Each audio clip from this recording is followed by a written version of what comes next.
bienvenue à la communauté d'études quotidiennes de la Bible.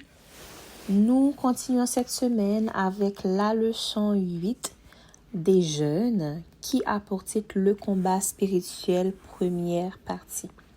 Lorsque nous parlons de combat, bien évidemment, nous voyons déjà qu'il va y avoir des échanges et il y a plusieurs personnes qui vont être concernées par ce combat. D'autant plus que c'est un combat spirituel, donc c'est pas un combat qui sera visible comme ça, donc c'est un combat qui va aller chercher une autre dimension chez nous. Et aujourd'hui, en fait, pour la leçon d'aujourd'hui, on nous dit « Quand Dieu nous laisse en suspens ». Cette semaine, nous allons nous concentrer sur le chapitre de Daniel 10, qui, en résumé, nous pouvons retenir ceci qui nous dit « Ne crains rien, car dès le premier jour où tu as eu à cœur de comprendre et de t'humilier devant ton Dieu, tes paroles ont été entendues et c'est à cause de tes paroles que je viens. » Aujourd'hui, la technologie de la messagerie instantanée nous permet de communiquer avec des gens aux quatre coins du monde, ce qui n'était pas possible dans les périodes anciennes. Et même dans l'espace, vous imaginez, presque instantanément. Avec une telle technologie, l'attente de réponse immédiate ou du moins très rapide est devenue la norme.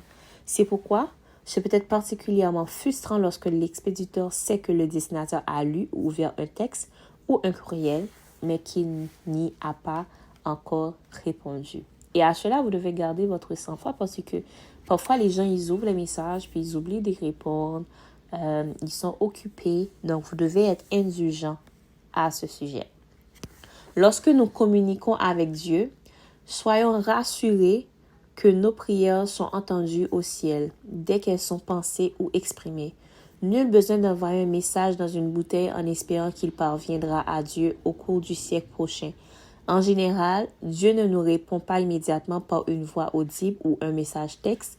Parfois, sa réponse nous parvient par le biais de l'application des principes bibliques dans notre réflexion et dans notre prise de décision. D'autres fois, elle peut venir par l'exaucement d'une prière spécifique.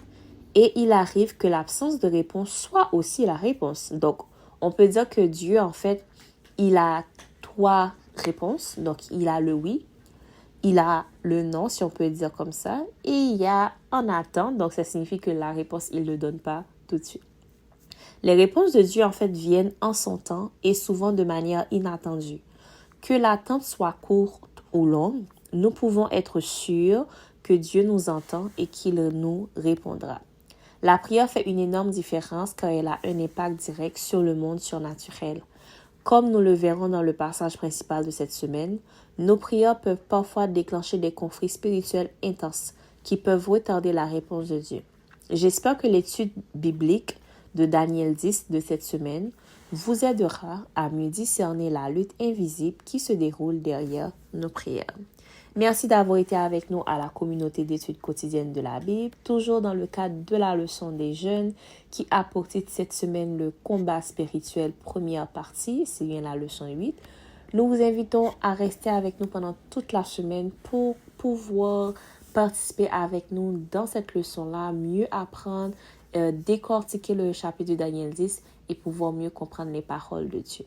Déjà, merci à vous parce que vous nous suivez. Partagez la vidéo dans votre entourage pour que plus de personnes puissent entendre la parole de Dieu et être touchées par ce message d'amour et d'espoir. Donc, c'est déjà que Dieu vous bénisse. Au revoir.